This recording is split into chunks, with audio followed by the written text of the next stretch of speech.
Ya dok ya, hari ini paginya walaupun mendung tapi sangat sejuk dan sangat enak untuk kita nikmati bersama podcast kita bersama Sobat Sehat yang ada di rumah. Hari ini Sobat Sehat kita membahas tentang mengenali stroke. Di mana stroke ini di masyarakat itu masih menjadi penyakit primadona ya dok ya. Banyak sekali kasus-kasus stroke yang sering diderita oleh masyarakat, terlambat mengetahui, bahkan terlambat untuk mengobati seperti itu ya dok ya. Jadi itulah pentingnya hari ini kita membahas tentang podcast mengenali stroke tersebut, di mana nanti semoga ketika Sobat Sehat semua sudah mengetahui bagaimana cara mengatasinya dan bagaimana cara mengobatinya, itu akan bisa menambahkan manfaat dan ilmu juga untuk para Sobat Sehat sekalian. Nah, langsung aja kita mulai ya. Ada beberapa pertanyaan nih dok untuk dokter mengenai stroke ini tadi. Yang pertama itu dok, apa sih yang dimaksud dengan stroke ini dan apa saja jenis-jenisnya dok? Baik, tadi sebagai pembuka dokter ya menyebutkan ini primadona ya. Sebetulnya kalau primadona disukai mungkin bukan. Ya ini tentunya primadona yang tidak disukai dok. Betul-betul dok. Memang kasus stroke itu sebetulnya mudah. Mudah simpel. Kadang-kadang orang awam pun begitu lihat lompos paru, ini kena stroke kan udah. Kadang-kadang datang pun bukan karena pengen tahu penyakitnya apa. Dia udah tahu dok, ini kayak saya kena stroke kan gampang dokternya. Tidak perlu mendiagnosa lagi. Sudah mendiagnosis sendiri ya dok. Saking ibaratnya banyaknya ya dok ya.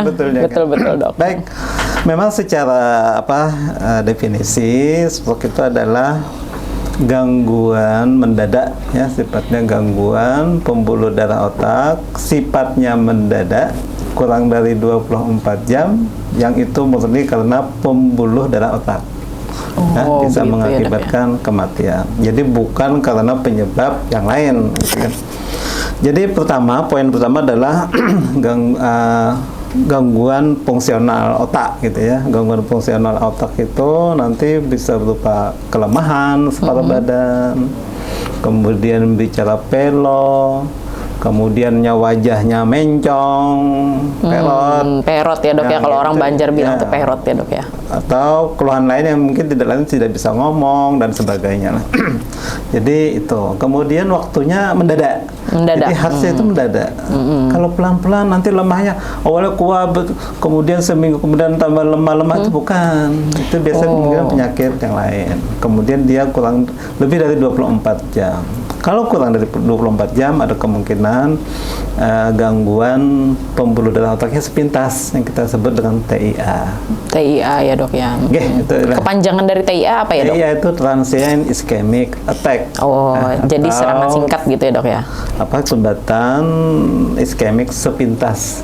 Itu bisa menjadi stroke juga akhirnya dok atau gimana? Biasanya itulah cikal bakal bisa kemudian itu bisa menjadi gitu ya dok ya. Jadi awalnya dia itu kan kadang-kadang kelemahan cuma dok kesemutan, cuma 15 menit hilang. Dok kelemahan separuh kanan, 15 menit nanti udah bagus lagi. Jadi dikira pasien ya nggak masalah gitu kan. Nggak kenapa-napa ya dok ya. Itu adalah kalau bahasa warning untuk kemungkinan bisa terjadi terkena stroke.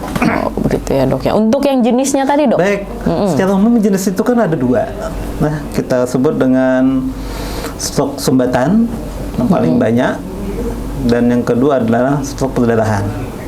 Jadi sumbatan ini kita menyebut stroke infark. Jadi misalnya ada penyempitan pembuluh darah, kemudian atau ada bekuan, gumpalan yang menyumbat suatu pembuluh darah. Itulah disebut dengan stroke sumbatan. Stroke sumbatan ya dok ya. Yang kedua stroke perdarahan atau pembuluh darah pecah. Pembuluh darah. Jadi itu. Kalau orang awam biasanya taunya stroke itu pecah pembuluh darah itu doang dok. Padahal ada dua tadi ya dok ya. Yang pertama sumbatan, yang kedua pecah pembuluh darah. Memang kalau secara kelihatannya klinis gejalanya memang yang berdarah itu lebih berat, sampai koma mendadak gitu ya. Kalau yang sumbatan mungkin hanya kelemahan, masih bisa ngomong dan sebagainya. Jadi tidak begitu, mungkin bagi orang awam mungkin tidak begitu fatal. Jadi dianggap lebih ringan. Tapi dua-duanya sifatnya mendadak tadi ya dok Betul, ya. keduanya mendadak. Nah itu tadi nih sobat sehat sekalian bahwa ternyata stroke itu sifatnya mendadak. Lain halnya kalau misalnya terjadi kelemahan tapi dalam jangka waktu yang cukup lama, misalnya 1 minggu ya dok ya, itu mungkin bukan stroke tapi ke arah yang lain. Kalau stroke itu ciri khasnya ya tadi mendadak, namun lebih dari 24 jam. Kalau kurang dari 24 jam yang serangan awal tadi ya dok ya, yang disebut dengan TIA, di mana itu adalah early warning untuk orang awam yang bisa menjadi stroke untuk kelanjutannya dok ya, seperti itu. Nah terus dok, yang selanjutnya dok, apa aja sih dok yang bisa menyebabkan stroke ini? Apakah orang keturunan stroke bisa nanti anaknya juga ikut stroke seperti itu dok, atau ada hal lain misalnya? Baik. Penyebab stroke itu memang tadi ya ada 2 tadi, ada sumbatan itu nanti memiliki namanya faktor resiko. Faktor resiko penyakitnya sebetulnya bukan keturunan, kecuali memang ada jenis-jenis yang lain. Jenis penyebabnya misalnya ada gangguan pembuluh darah di otak yang secara kongenital itu terganggu, contohnya APM. Oh begitu. Arteriovenous malformation. Jadi memang ada gangguan dari awal lah, itu kita walaupun kasusnya Jarang ya dok ya. gitu. Yang banyak saja adalah itu ya kasus karena ada faktor resiko, ada penyakit dulu sebelumnya yang itu mendasari terjadinya stroke di kemudian hari lah. Jadi faktor resikonya nanti ada 2 sebetulnya kita bagi. Ada faktor resiko yang bisa dimodifikasi, ada yang tidak bisa dimodifikasi. Maksudnya dimodifikasi maksudnya bisa kita kendalikan, gitu ya. Kalau yang tidak bisa dikendalikan, contohnya usia, jenis kelamin itu kan nggak bisa. Kan Mau dirubah nggak bisa ya dok ya? Sudah jelas laki-laki, perempuan itu kan. Misalnya tua sudah ya dok ya, nggak mungkin lagi dikembalikan muda ya dok. Jadi itu adalah faktor resiko yang ya nggak bisa diubah ya. Sudah begitulah gitu kan. Yang kita bisa usahakan, yang kita bisa kita perbaiki adalah faktor resiko yang bisa dimodifikasi. Seperti apa tuh? Nanti yang paling banyak itu secara tingkatan persentase adalah hipertensi. Darah tinggi. Darah tinggi itu yang paling tuh. utama. Kemudian faktor risiko yang lain ada kencing manis atau diabetes, kemudian dislipidemia, kolesterol tinggi, kemudian merokok, obesitas. Itu yang paling banyak. Yang paling sering ya dok ya ditemui. Tapi itu bisa dirubah tadi ya dok Bisa, ya? kan kita bisa hipertensi dengan berbagai macam usaha pasti kita bisa kendalikan. Dengan obat-obatan yang Tinggal nanti terkini ya dok ya. si pasien sendiri dan keluarganya ikut mensupport untuk membantu mengendalikan. Nah, itu tadi ternyata sobat sehat semua, bahwa stroke itu ternyata paling sering itu disebabkan oleh hal-hal yang mendasarinya dulu ya dok ya, nggak yang ujuk-ujuk dia langsung kena stroke, tapi sebelumnya itu ada penyakit yang mendahului. Yang paling banyak tadi yang bisa dimodifikasi salah satunya adalah darah tinggi, diabetes, peningkatan kolesterol ya dok ya.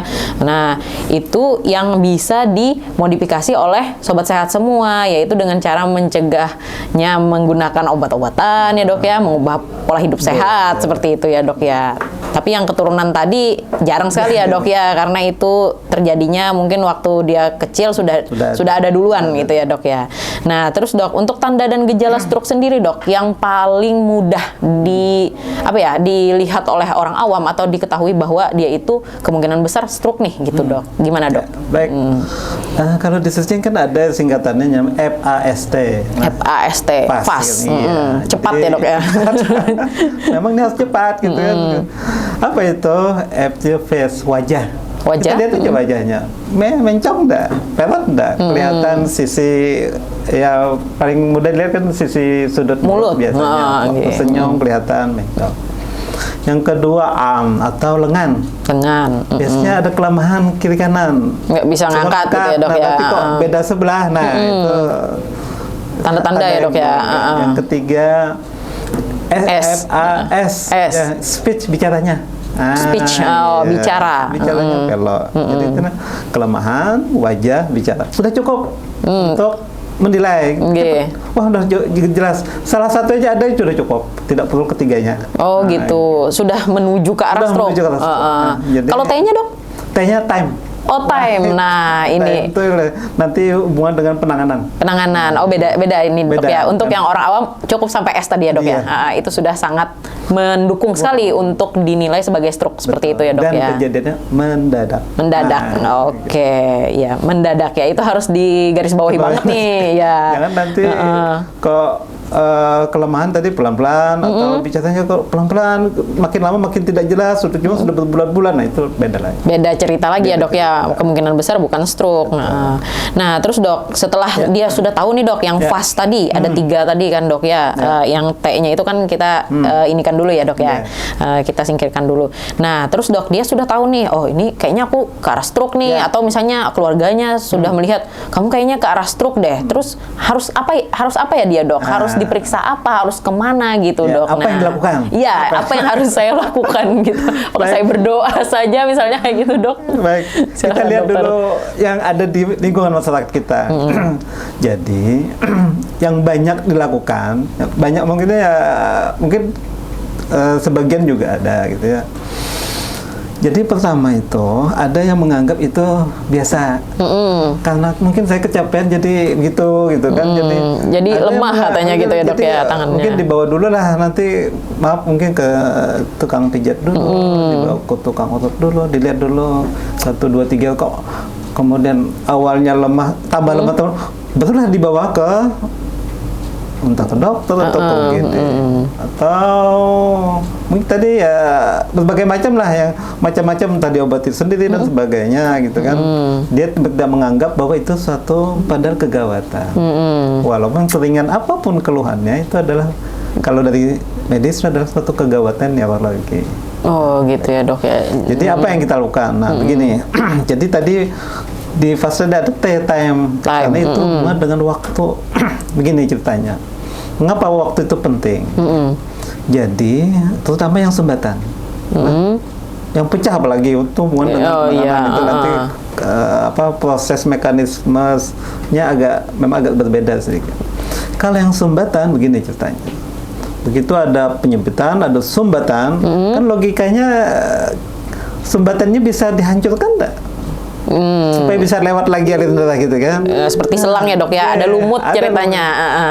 Sebetulnya itu bisa kita hancurkan. Nama gitu ya, dok, istilahnya trombolisis. Trombolisis ya dok ya. Bisa kita hancurkan, cuma dia punya syarat yang ketat. Waktu yang penting.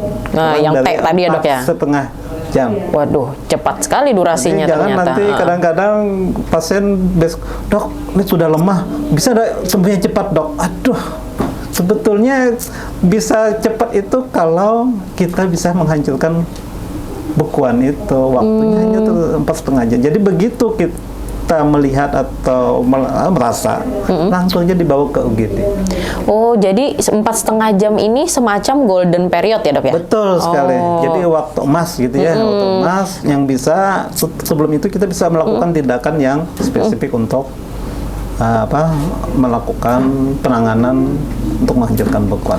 Kalau bekuannya dihancurkan pakai logika aja, insya Allah lancar lagi gitu ya dok lagi, ya. keluhannya akan berkurang gitu ya dok ya. Kalau bahasa prognosisnya akan jauh lebih baik.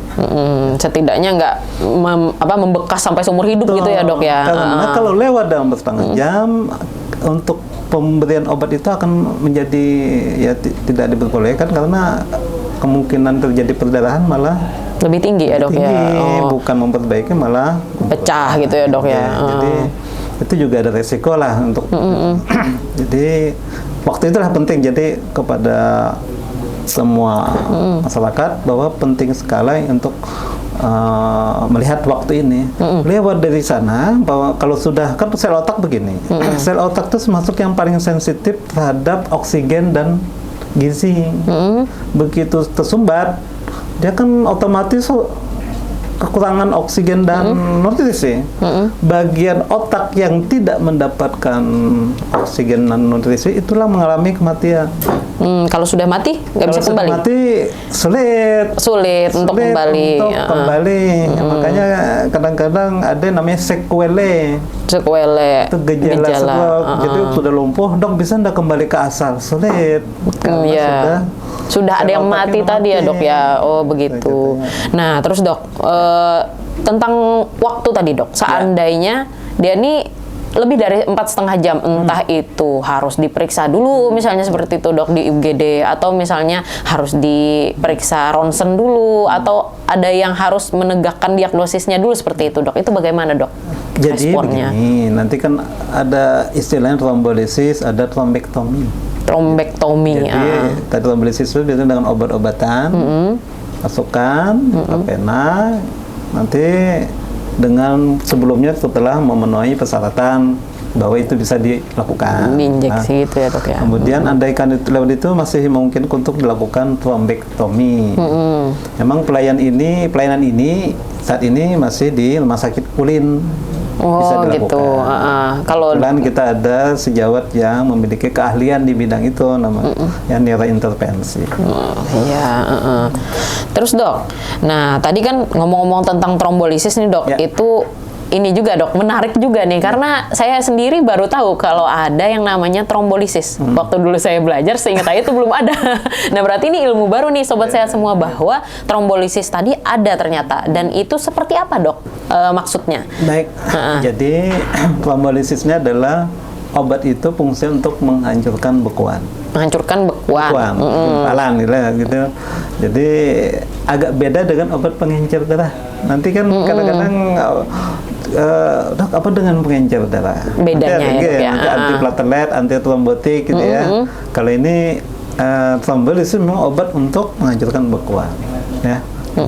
Jadi dia agresif untuk menghancurkan bekuan itu. Ya. Beda kalau antiplatelet mencegah bekuan. Oh, jadi walaupun dia sudah ada terbentuk, dia nggak bisa pecah kalau cuma pakai antiplatelet gitu ya dok ya? Logikanya. Kecuali mungkin proses namanya koagulasi itu masih ringan atau rapuh, masih bisa diberikan antiplatelet mungkin dosis tinggi. Cuma agak sulit, biasanya memang trombolisis itulah yang paling ampuh ya dok ya untuk saat ini. Nah, terus dok, untuk prosedurnya sendiri itu bagaimana dok? Kan orang nih kalau dengar-dengar ya penyakit yang arahnya ke otak tuh takutnya kayak disuntik di otak misalnya kayak gitu dok, masukin di otak, bedah otak, pasti pikirannya kayak gitu dok. Nah, gimana dok prosedurnya? Trombolisis ini nanti ada dua, ada intravena, ada intraarterial. Intravena biasanya ya seperti lewat infus, ya. Nanti ada obat yang dimasukkan sesuai prosedur dan dosisnya, dimasukkan lewat infus. Seperti biasa lah. Seperti obat biasa berarti ya dok ya? Tapi manfaatnya luar biasa ya dok ya? Manfaatnya luar biasa.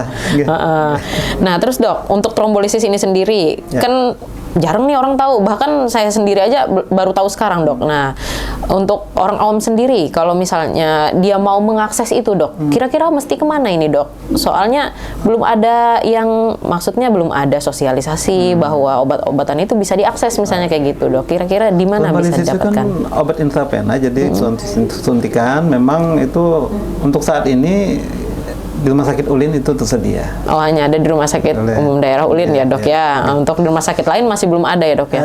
Memang ada beberapa teman sejawat rumah sakit swasta di Banjarbaru, ada yang juga sudah bisa melakukan trombolisis. Trombolisis ini ya dok ya. Nah, sebetulnya nanti masing-masing di Sari Mulia sebetulnya bisa. Bisa. Ada prasarana dan sarananya itu memungkinkan. Nanti manajemen dan jajarannya bisa memikirkannya ya dok ya. Oke dok, untuk trombolisis ini sendiri dok, karena kan sudah bisa diakses nih di Rumah Sakit Ulin. Nah, itu apakah bisa di-cover oleh BPJS misalnya seperti itu dok, atau asuransi lain, atau memang ini adalah program pemerintah itu dok? Sudah bisa di-cover oleh BPJS. Oh, jadi bisa BPJS, free ya dok ya? Oke, ya betul. Free. Nah, asalkan tadi ya dok ya. Sebetulnya kalau untuk umum biayanya lumayan besar ya dok ya. Tapi kebetulan BPJS bisa cover ya dok ya.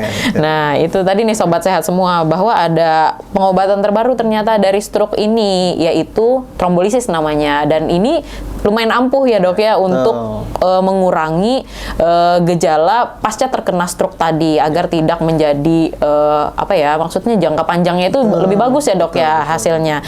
Namun ada syaratnya tadi, bahwa penggunaan trombolisis ini ternyata ada waktu golden periodnya, yaitu 4,5 jam. Jadi penting untuk mengetahui gejala awal tadi ya Betul. dok ya, yaitu dengan kategori fast tadi yang face, arm sama Switch. speech ya, ST saya lupa dok, speech bicara. Jadi kalau misalnya sudah tahu itu, terus langsung aja nih ke center yang ada trombolisisnya, terus nanti dokternya yang akan memberikan pengobatan tersebut. Kalaupun Ya, dok, di ya. seputaran Banjarmasin ada beberapa pasien yang dari sini, dari UGD, dok ini waktunya baru 1 jam. Nah, silakan ke ULIN. Nanti di sana langsung dipersiapkan untuk trombolis. Oh iya, jadi sosialisasi juga nih dok ya buat teman-teman yang ada di IGD. Kalau misalnya memang ada kasus seperti itu, bisa kita lakukan rujukan langsung ke rumah sakit ULIN untuk mendapatkan trombolisis tadi. Nah itu dok, kalau misalnya sudah seperti itu, namun kalau misalnya ada kasus lain dok, contohnya dia sudah kena stroke nih dan dia sudah melewati golden period tadi, udah nggak sempat misalnya seperti itu dok, terus dia mendapatkan pengobatan yang seperti biasanya.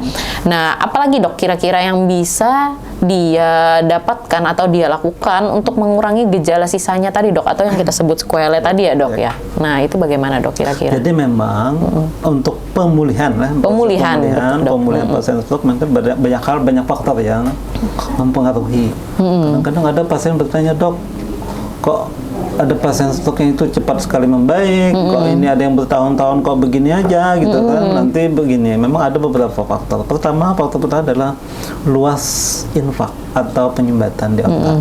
Jadi salah satu fungsi CT scan adalah melihat berapa luas. Semakin luas sumbatannya, pakai logikanya menjadi semakin banyak kerusakan sel otaknya. Akibatnya pemulihan pun akan menjadi semakin lama. Yang kedua adalah faktor resikonya terkendali atau tidak. Nanti orang yang sudah darah tinggi, kencing manis, gulanya masih tinggi dibandingkan yang sudah terkontrol, mungkin pemulihan menjadi lebih baik. Yang ketiga, mungkin proses rehabilitasi mediknya bagus, pasiennya semangat untuk latihan, dibandingkan pasien diam aja. Iya betul juga sih dok ya. Dan latihan pasien itu bukan hanya pasien, tapi support dari keluarga. Kadang-kadang saya sedih mendengarkan, aduh ini berdua aja dok di rumah, bapaknya dan ibunya, anaknya sudah berjauh di mana-mana gitu kan, jadi berduaan aja, yang suami kena stroke, nang bini sakit lintuhot, kayak apa menolong mana bisa. Mengangkatnya aja susah ya dok ya. Bener ya, juga. Ya, dari sisi ini ya bukan karena ini ya, mungkin dari sisi keluarga juga perlu untuk mensupport orang sekitar intinya ya dok ya, untuk bisa memberikan pelayanan untuk pasien yang sudah terkena stroke tadi ya dok ya, supaya pemulihannya bisa lebih cepat. Minimal tadi terkait dengan tambahannya tadi lifestyle perubahan gaya hidup apa. Jadi begitu kena stroke sudah merubah pola makan dan sebagainya. Jadi disesuaikan dengan kondisinya saat itu. Nah ini dok, untuk menghindari stroke sendiri dok. Nah tadi kan ada beberapa yang bisa dimodifikasi ya dok ya, sama yang tidak bisa dimodifikasi. Sekarang itu saya juga sering dengar dok, beberapa orang-orang dengan usia muda itu ada yang terkena stroke. Itu bagaimana itu dok? Baik, Kira-kira? memang kecenderungan saat ini usia onset terkena stroke makin lama makin muda. Begitu. Dibandingkan dulu, dulu tuh usia 60 tahun ke atas, 70, 80 kena stroke biasa gitulah. Artinya lumrah lah gitu. Sekarang ini ada yang 40, 30 bahkan dok. juga ada kena stroke. Jadi memang kalau dilihat, memang pola lifestyle gaya hidup ya dok ya, pola kebiasaan merokok dan berbagai macam kegiatan-kegiatan lah, jadi obesitas dan kurang mager ya sekarang. Main HP ya dok ya, gitu ya dok ya, jarang olahraga jadinya. Itu jadi salah satu lah, apalagi jadi kumpulan sudah sudah gemuk, makan tidak teratur dan sebagainya, kumpulan berbagai macam faktor resiko, sehingga akan mempermudah terkena Stroke tadi ya, Dok, ya. Jadi pada kondisi usia pada lebih muda. Soalnya, Dok, stigma yang saya lihat ya, Dok, ya, sekarang itu orang-orang dengan usia muda itu cenderung apa ya, Dok, ya, cenderung tidak aware gitu ya, Dok, ya. Karena dia merasa, oh, saya masih muda, seperti itu, Dok. Nah, akhirnya ketika kena mempengaruhi produktivitasnya. Betul. Kan, Dok, ya, akhirnya karena kena stroke jadi ibaratnya lumpuh, nggak bisa kerja lagi seperti itu, padahal usia masih muda gitu ya, Dok, ya. Ternyata lifestyle tadi menjadi kunci utama juga ya, Dok, ya. Nah, setelah itu, Dok, untuk menghindarinya selain lifestyle tadi, ada obat-obatan, ada lagi nggak, Dok, kira-kira, Dok? Siapa tahu ada lagi, Dok, selain yang tadi sudah disebutkan, Dok.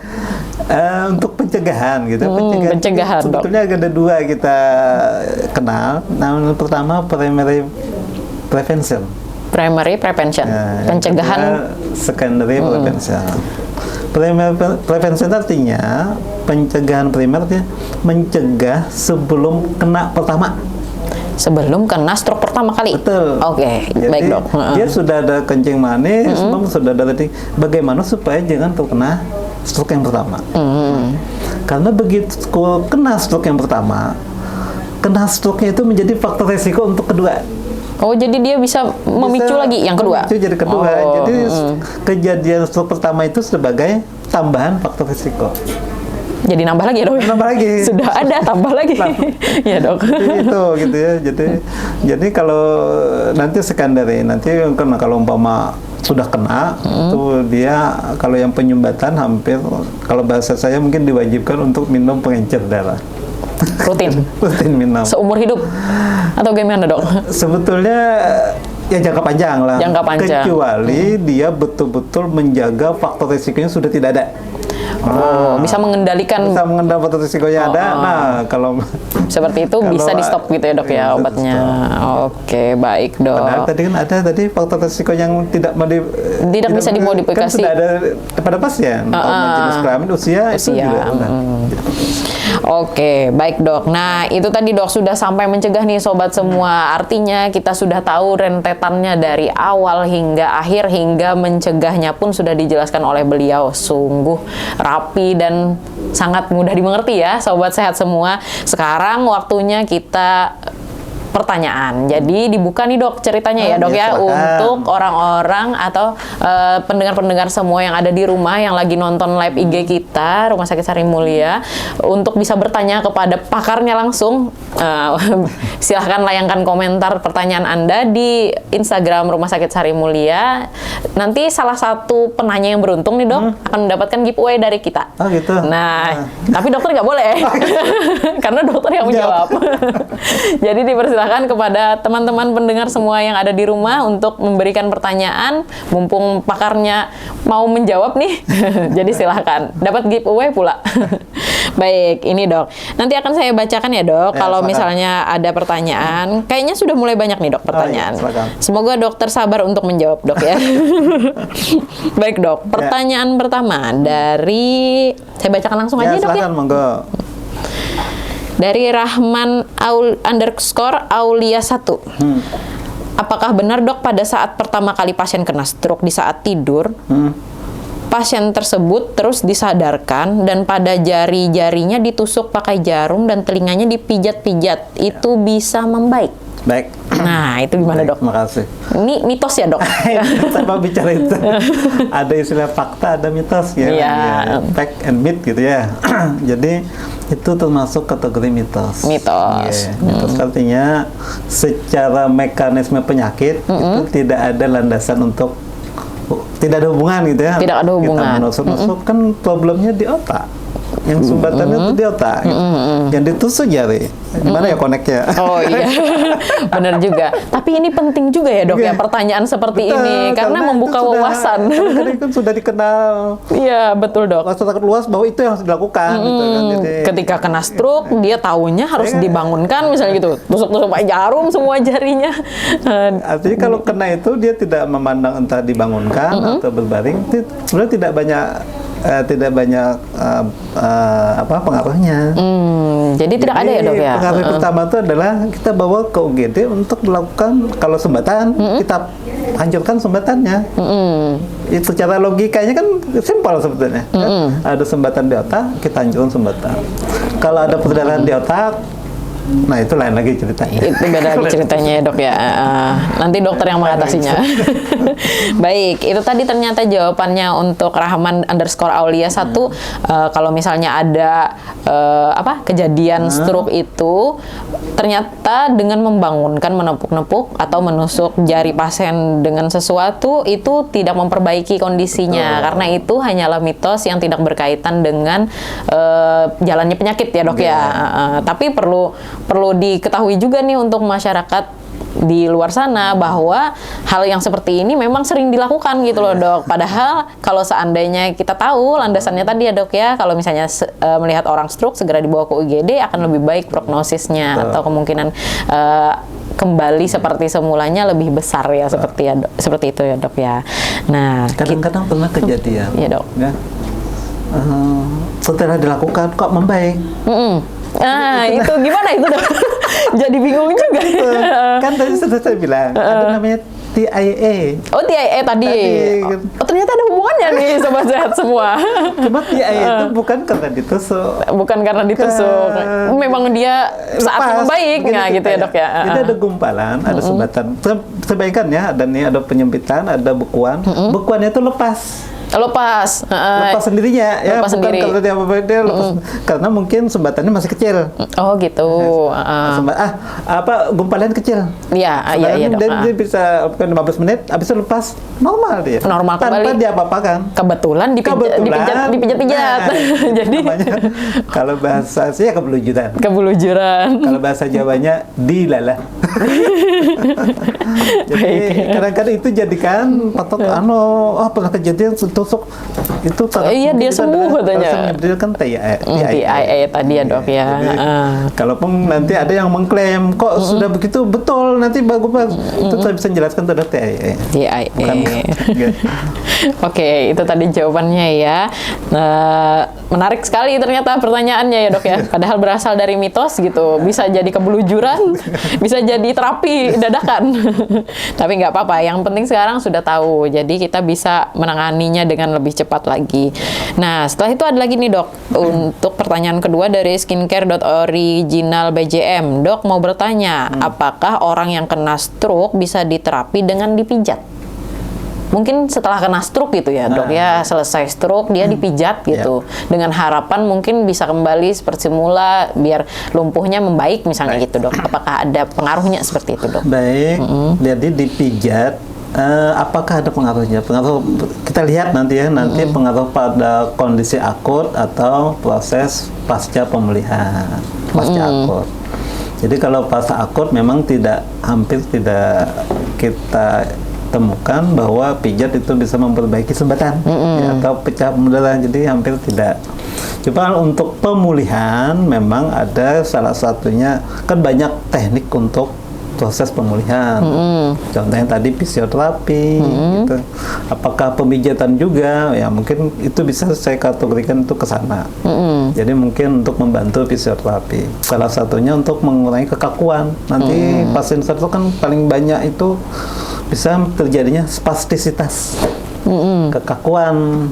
Salah satu membantu kekakuan itu dengan dilakukan fisioterapi atau mungkin nanti pemijatan mungkin salah satu untuk mengurangi kekakuan itu. Oke dok, sudah terjawab ya. Bukan untuk kelemahannya. Untuk mengobatinya kalau enggak ya dok ya? Sudah lumpuh dengan dipijat apakah hilang lumpuhnya? Mungkin secara mekanisme ya tidak ya dok ya. Jadi lebih problem ke mengurangi kekakuannya berkurang, mudah-mudahan gerakannya juga menjadi lebih baik. Itu ya harapannya ya dok ya, seperti itu. Nah sudah terjawab nih ya untuk skincare.original_BJM. Terus namanya pertanyaannya jadi skincare.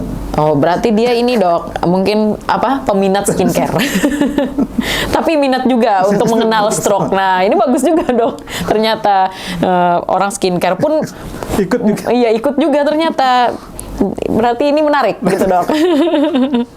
Nah setelah itu dari Queen Jiza__app. Queen Ratu maksudnya? Queen Ratu, iya. bukan Ratu Semut ya dok. Queen Jiza _app. Dok mau bertanya, apakah stroke hanya dapat terjadi pada penderita penyakit jantung saja? Oke. Mungkin tadi sudah dijawab ya dok ya, sebagian mungkin ada kasus mungkin seperti itu dok di keluarga atau bagaimana, terus mungkin ada ungkapan bahwa orang kena jantung tuh pasti kena stroke. Nah mungkin kayak gitu dok relasinya. Penyakit jantung mungkin tadi lupa saya menambahkan bahwa memang ada gangguan jantung yang salah satunya jadi faktor resiko terkena stroke sumbatan. Ya. Terutama yang disebut dengan atrial fibrilasi, itu gangguan irama jantung. Irama jantung. Ya. Itu menjadi salah satu faktor risiko terjadi sumbatan. Selain faktor risiko yang lain ya, yang lain tadi yang darah tinggi, kencing manis, kolesterol, merokok dan obesitas. Jadi itu memang ada, ya memang ada hubungannya. Gangguan jantung yang bisa menyebabkan terjadinya kena stroke. Berarti ada ternyata ya. Jadi kita yang lupa nambahin berarti dok ya. Ternyata ada memang hubungan antara penyakit jantung. Salah satu dari penyakit jantung yang berhubungan dengan stroke itu adalah atrial fibrilasi atau gangguan irama jantung tadi ya dok ya. Itu yang gangguan jantungnya. Walaupun secara umum stroke dengan gangguan jantung kan relatif sama faktor resikonya. Orang yang darah tinggi bisa menyebabkan juga iya betul ya jantung, dok ya. Gitu kan, terutama yang infark miokard atau sumbatan di pembuluh darah jantung, ya, penyakit jantung koroner gitu ya. Itu kan hampir sama dengan stroke sumbatan. Iya, cuman beda organ aja dok ya. Organ aja. Kebetulan kalau stroke itu kenanya di otak, kalau yang penyakit jantung koroner kenanya di pembuluh darah. Kenanya di jantung, betul. Cuma ada yang satu yang tidak ada di jantung. Apa dok? Pecah pembuluh darah. Tapi kalau pecah pembuluh darah jantung ya beda cerita lagi dok, sudah almarhum. Ya dok ya. Walaupun sumbatan di jantung juga bisa almarhum. Benar juga dok. Iya. Kalau bedanya itu kalau di jantung dia hanya ada sumbatan, kalau di otak sumbatan plus pecah tadi ya dok ya. Oke, cuma baik. kalau sisi kepatalan fatal jantung. Karena dia pompa ya dok ya. Kalau di otak mungkin hanya sebagian otak yang terganggu ya kelumpuhan. Baik dok. Oke, bagus sekali pertanyaannya untuk menambahkan sekalian ya bahwa ada korelasinya tadi antara penyakit jantung dengan terjadinya stroke. Baik, untuk penanya selanjutnya lumayan banyak nih dok, nggak apa-apa kah dok? Ya, silakan. Aman ya dok ya. nanti saya cut kalau misalnya waktunya sudah habis. Oke, dari YJYhan, apakah ada langkah-langkah pencegahan khusus yang dapat diambil oleh orang yang memiliki riwayat keluarga stroke? Riwayat keluarga stroke. Kalau ada keluarga yang kena stroke, pasti ada faktor risiko. Jadi faktor risikonya itu sebetulnya yang harus hati-hati. Jadi umpama dia kena stroke, keluarganya lihat penyakit lain yang mendasarinya biasanya apakah darah tinggi, kencing manis, kolesterol. Itu yang sebetulnya yang menjadi yang fokus perhatiannya.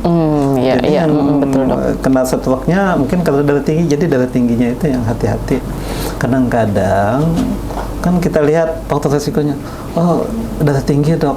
Bapak ibu lu darah tinggi juga. Kan kesannya jadi menyalahkan bahwa orang tuanya juga darah tinggi. Sebetulnya begini, nanti memang ada yang disebut dengan bakat. Bakat genetik. Dia ada darah tinggi, tetapi kan itu bisa diusahakan. Maka sudah ada bakat genetik, malah makanan kada dijaga. Oh iya, betul sekali. Makan asin gitu ya dok ya. Lagi makan berlemak. Ketahu aja kita ya kalau samu pakasa mandai talang garih. Berarti dokter yang suka itu sebenarnya. Bagi yang tensinya bagus. Iya, aman. Tapi kalau ada turunan tadi ya dok ya, itu perlu diwaspadai. Bukan nggak boleh ya dok ya, cuman ditakar takaran normal seperti itu. Oke dok, nah yang selanjutnya dok dari Nurul _ PJ. Dok, stroke yang seperti apa sih yang harus diwaspadai? Nah, tadi kan ada kita bagi dua nih dok ceritanya, stroke sumbatan sama stroke pecah pembuluh darah. Dari dua stroke itu yang mana yang harus diwaspadai katanya dok? Keduanya diwaspadai. Keduanya diwaspadai karena keduanya menyebabkan jadi begini. Kegawatan dok ya. Kalau bahasa saya ya, sekecil apapun yang namanya di otak itu bahaya. Ya, kadang-kadang masyarakat menganggap, oh dia masih bisa jalan. Mungkin dok, apakah itu stroke ringan dok? Walaupun itu ringan, itu juga nanti berefek Jangka panjang ya dok ya. Nah, jadi sekecil apapun kalau saya itu gangguan di otak itu ada bahaya. Mungkin kadang-kadang masyarakat awam menganggap bahwa kalau yang koma, pecah pembuluh darah itu mungkin lebih, ya itulah mungkin dianggap bahaya gitu ya. Jadi kalau saya itu ya sudah, kalau sudah sampai koma, kemudian respon sudah tidak ada, ya paling kita KIE. Artinya harapan, kan kadang-kadang pertanyaan keluarga, dok bisa sembuh dak? Iya betul dok. Jadi pertanyaannya simpel, udah sembuh dok, cuma jawabannya agak rumit ya dok. Rumit dijelaskan. Ya, jadi kalau saya sih menghindari itu lebih bagus dibandingkan sudah terjadi ya dok ya. Jadi tadi kalau ada keluarga yang sudah ada, tolong dijaga betul faktor resiko. Itulah yang utama. Oke, baik. Nah, sudah terjawab ya. Untuk selanjutnya dok, ada 3 pertanyaan lagi dok. Silakan. Aman ya dok ya? Yang ini cukup panjang nih dok. Dari Ripki RMDNN. Saya ada keluarga yang memiliki penyakit stroke dok. Sudah dilakukan banyak sekali melakukan terapi. Dan sekarang alhamdulillah sudah bisa sedikit jalan. Cuman sedikit demi sedikit katanya gitu dok. Apakah ada kemungkinan untuk sembuh? Baik. Nah, ini pertanyaan yang simpel tadi dok. Namun jawabannya rumit. Oke, baik dokter, silakan. Maksudnya begini, stroke ini kan terjadinya mendadak, pemulihannya pelan-pelan. Kadang-kadang orang pengennya cepat, dok, mudah-mudahan bisa cepat. Makanya tadi ada beberapa faktor yang mempengaruhi lama tidaknya pemulihan. Nah, luas lesinya, kemudian faktor resiko terkendali atau tidak, semangat pasiennya untuk latihan, support dari keluarga dan sebagainya, gitu ya. Jadi tadi sudah berbagai macam usaha, pelan-pelan menjadi membaik. Apakah bisa kembali ke asal? Kan gitu pertanyaan. Iya betul. Nanti saya bedakan, ada istilah, kalau saya mungkin pribadi, istilah sembuh dengan membaik. Ya, itu dua hal menurut saya itu berbeda. Sembuh itu begini, nanti sembuh itu artinya kembali ke sebelum kena. Seperti sedia kala. Itu sembuh. Kalau membaik artinya pembandingnya waktu awal kena. Lebih berat atau lebih ringan? Nah, gitu ya dok. Jadi kalau saya lebih menjelaskan bahwa membaik itu insya Allah bisa. Cuma kembali ke asal memang sulit. Apalagi kalau sudah sumbatannya luas, ini berhubungan dengan sel otak yang mati tadi. Yang mati tadi ya dok ya. Mungkin kembali ke asal memang sulit karena sel otak yang mati tadi, kalau bahasanya kalau sudah mati ya sulit dihidupkan. Atau tidak bisa hidup. Tidak bisa hidup. Makanya nanti kalau di CT scan itu gambarnya kan hitam. Karena itu mati ya dok ya. Nanti kita ulang CT scan 5-10 tahun akan datang, apakah hitam itu hilang? Tidak ternyata dok ya. Jadi yang sekitarnya yang bantu, yang masih hidup gitu ya dok ya. Sekitarnya itulah yang nanti kita stimulasi, ada istilah namanya neuroplastisitas. Nah itu agak inilah untuk orang awam. Agak susah ya dok ya untuk dimengerti. Yang jelas insya Allah itu bisa membaik gitu aja. Jadi itu tadi nih jawaban dari dokter bahwa ketika ada stroke dan sudah ibaratnya sudah diterapi membaik sedikit demi sedikit, maka pembandingnya itu adalah saat kena ya dok ya. Dalam artian apakah dia membaik ketika dibandingkan dari yang pertama kali kena. Namun jika kita katakan itu bisa sembuh atau tidak, besar kemungkinan tidak ya dok ya, seperti itu karena nanti ada faktor lihat lebih jumlah, lihat luas lesinya, kita lihat dulu CT scan-nya bagaimana, seberapa berat kondisi klinisnya. Jadi banyak pertimbangan untuk menyatakan bahwa itu mungkin nanti bisa berkonsultasi dengan dokter yang merawat. Betul. Nah itu tadi jawabannya ya, semoga memuaskan. Baik, ada 2 lagi nih dok. Yang selanjutnya, sebentar dok.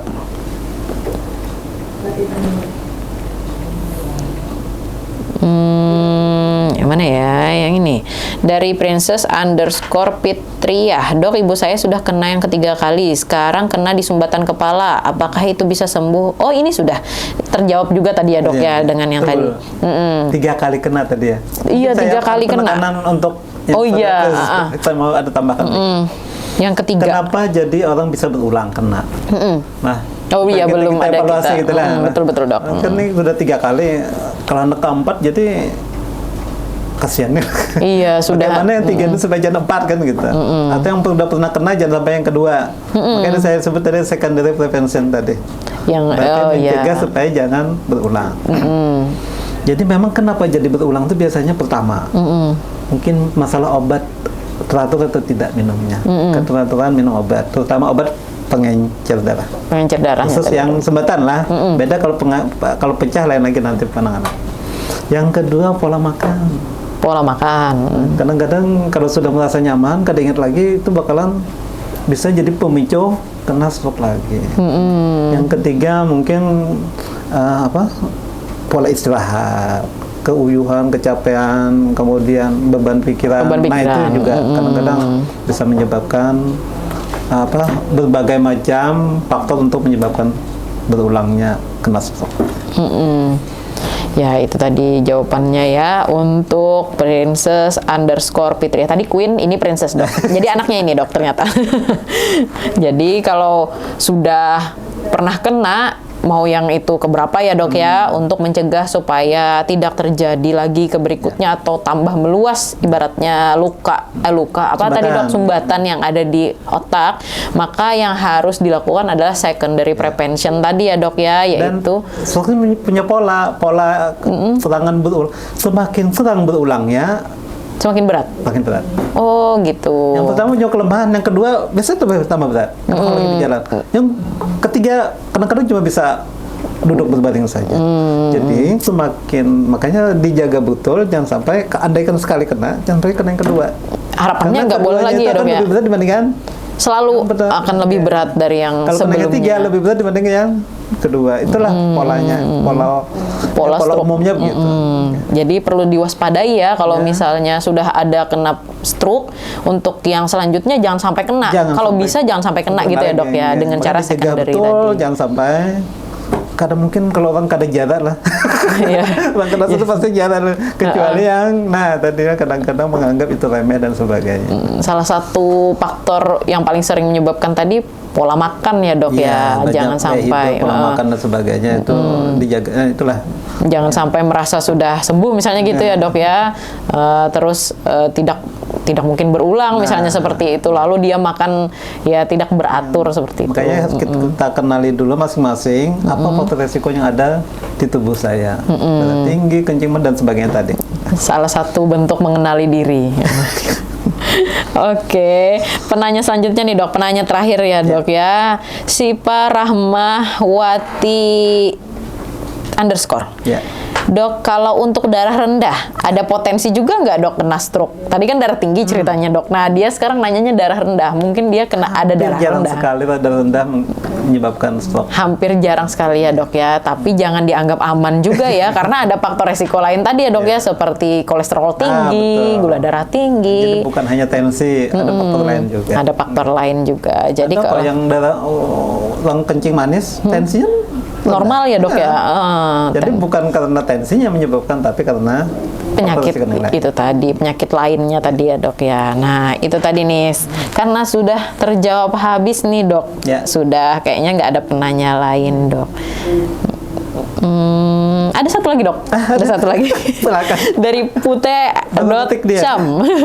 Permisi, dokter. Mohon bertanya, apakah stroke diawali dengan tensi tinggi atau ada faktor lain? Sebenarnya sudah terjawab ini ya, Dok, ya. Ada beberapa faktor risiko lain. Baru buka IG-nya kali. Betul. Mungkin agak ini, Dok, kepotong tadi nontonnya. Nanti ini ada rekamannya, nanti bisa silahkan. Betul. Lihat dari awal. Sekalian kita promosikan juga. Nanti live IG ini akan kami posting di sosial media Rumah Sakit Sari Mulia, di channel YouTube-nya juga seperti itu. Jadi bisa diakses lagi untuk bisa dilihat kembali atau ditelaah kembali nanti ilmu-ilmunya. Baik, dokter, karena sudah habis. Nanya IG saya gitu ya? Nanti boleh langsung Silakan dok kalau mau promosi Instagramnya sekalian dengan Instagram apa dok? Oh, iya. Biar sekalian ini kita promosikan. IG saya apa ya? _med.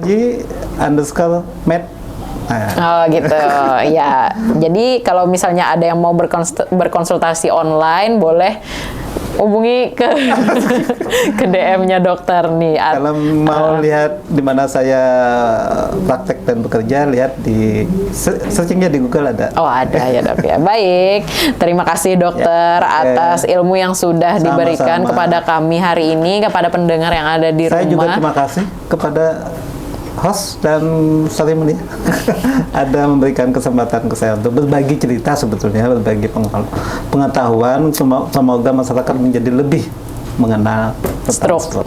Baik dok, terima kasih sekali dok atas kesempatan yang sudah diberikan kepada kami khususnya dan umumnya untuk masyarakat di luar sana agar lebih mengenal stroke itu tadi, bahwa dengan kita mengenali stroke kita akan bisa dengan mudah untuk mencegahnya dan mengobatinya serta merehabilitasnya ya dok ya. Baik dokter, terima kasih banyak sekali lagi saya ucapkan, dan mohon maaf jika ada salah kata dalam saya membawakan acara hari ini. Semoga teman-teman sobat sehat di rumah semua dan yang mendengarkan mendapatkan ilmu yang bermanfaat dari kami di sini. Oke, baik, saya tutup. Assalamualaikum warahmatullahi wabarakatuh. Waalaikumsalam warahmatullahi wabarakatuh. Baik dokter.